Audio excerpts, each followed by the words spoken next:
What's good, Phantom friends? It is Emily, your honorary little Lottie. Alright, so by now you guys know that I pretty much have no shame. Just see my embarrassing stories meeting Phantom cast. So today I am being influenced by the infamous website fmylife.com. Now, a lot of you are probably too young to remember this site, as I have not even thought about it since probably high school. Just put me in the grave. But we're gonna go down memory lane here, and I'm going to share some of my Phantom and non-Phantom related theater stories that make me just go my life. Alright, so this first one is from my freshman year of high school. It's always embarrassing, right? So our drama department was performing a one-act version of Alice in Wonderland for a competition. Now, the costume choices for this play were just terrible.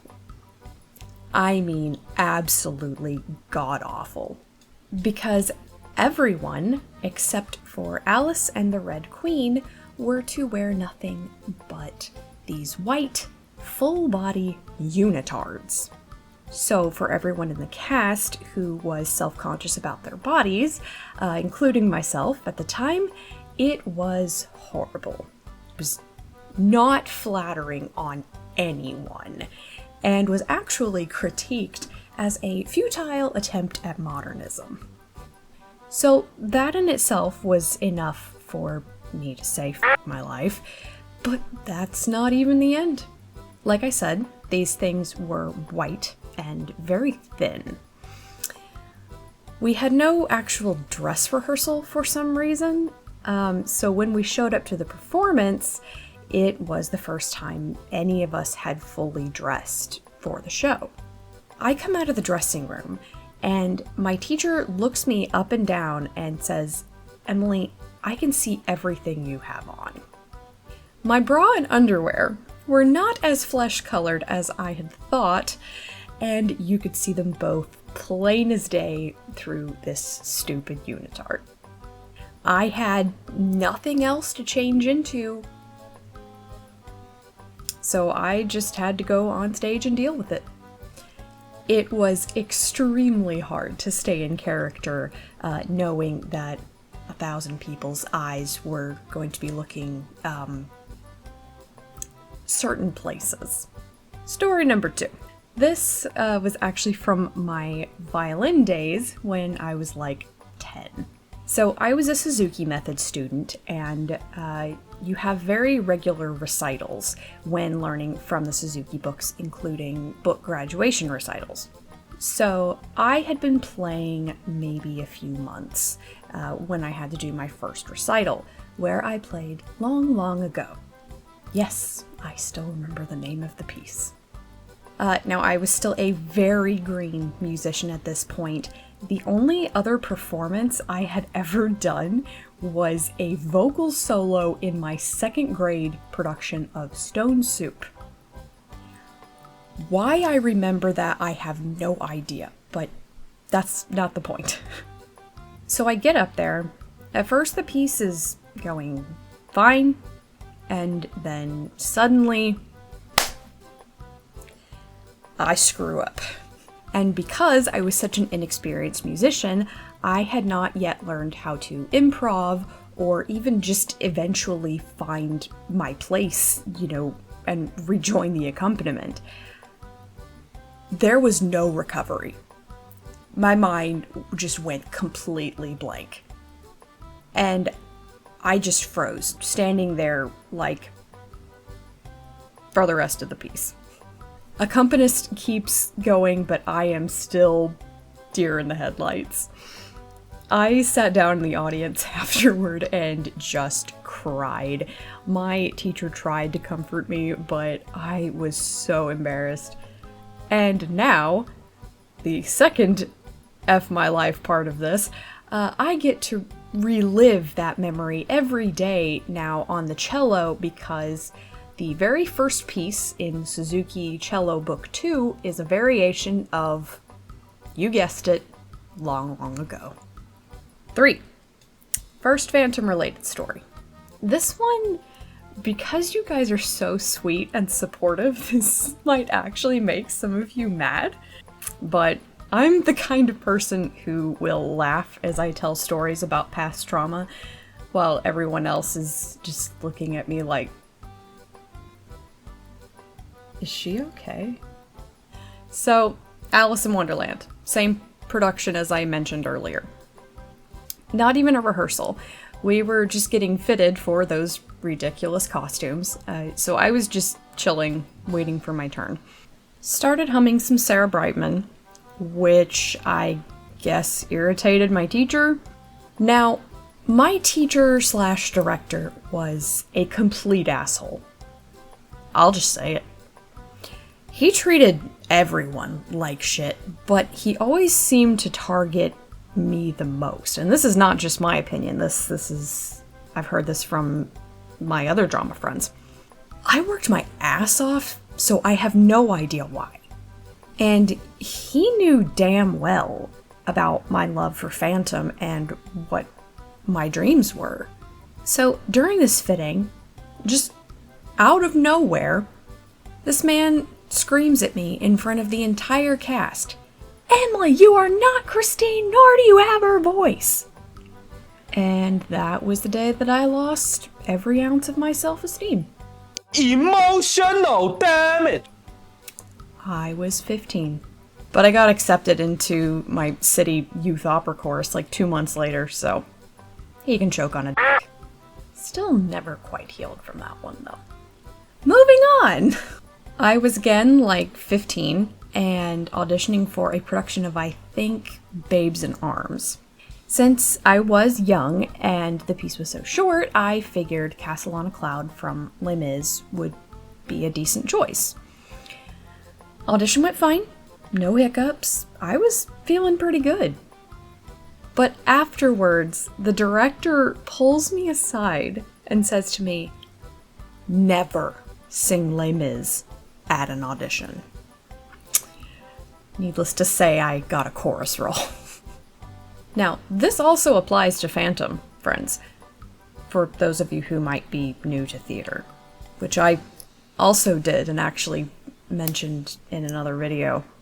When I auditioned for my youth opera chorus, I auditioned with fucking Think of Me.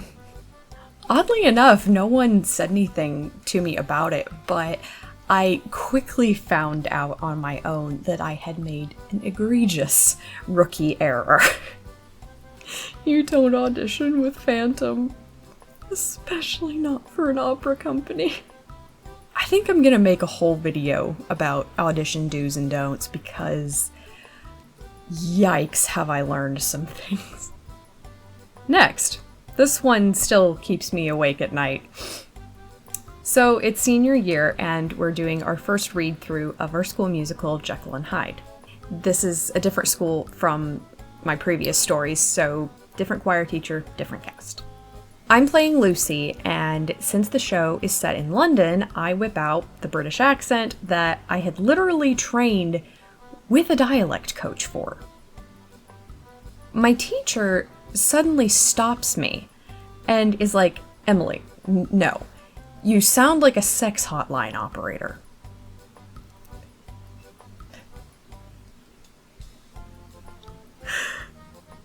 I thought I was going to fucking die. This man had been my private voice teacher for years and was also the director of the youth opera company. And I saw him as kind of a father figure. So this was easily one of the top 3 most embarrassing moments of my entire life. He then proceeds to tell the cast that no one will be doing accents. Sex hotline operator. What does that even mean? We'll continue with another Jekyll story before I get to my final Phantom experience. There are actually a lot within the Jekyll and Hyde show, so I might actually do some bonus content for Patreon peeps. So this was actually right before a performance. I can't remember if it was opening night or not, but I was in the dressing room changing into my costume. I had completely undressed at this point. And then, without warning, our teacher, same guy from the last story, flings the door open and just comes marching in. Like, this was not a timid knock and, hey, I need to talk to someone kind of a thing. He just burst in the door. I mean, this man was on a mission. I don't know what that mission was, but what I do know is that I had on nothing but my underwear and was half-ass covering my tits with my arm. I wore a corset in the show and didn't need a bra, so the girls were out. Welcome to group dressing rooms.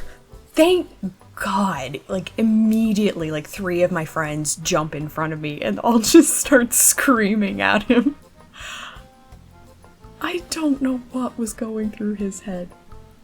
But again, this man was my private teacher that I saw every week one-on-one.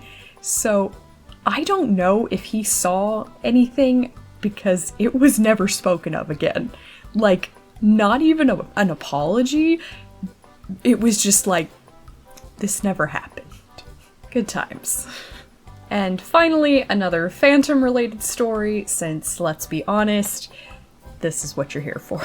This happened far more recently, so I have not had time to get over it.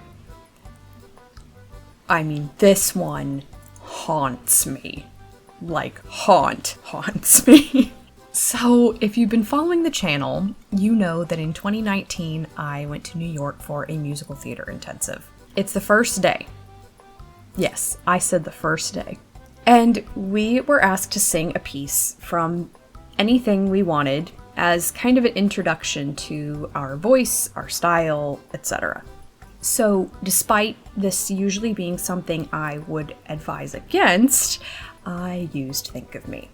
Because, I mean, what better way to get to know me than Phantom, right? But the trick is, we had to do our piece in true audition style, which means singing just 32 bars of it, which equates to about 30 to 45 seconds. So I'm sitting there trying to cut this number down into quite a tiny section, and Think of Me is long. Everything I'm trying is either too long or is an odd phrase to end on. It was a nightmare. I finally rig up something, but it completely throws me off. I should have chosen something else. I really should have chosen something else. I mean, like, why didn't I do Wishing or something? So, I get up there, and I, who have been singing Think of Me since I was 14 years old, that is 16 years now, friends, who knows the story and music so backwards and forwards that I run a damn YouTube channel about it. I forget the damn words. I forgot the fucking words to Think of Me. I was just not used to the cut that I had put together, and it made my brain just go completely out the window. I'll be honest, the rest of the intensive didn't go any better for me. That first day really set the tone for how I was going to do. Honestly, I give up on musical theater.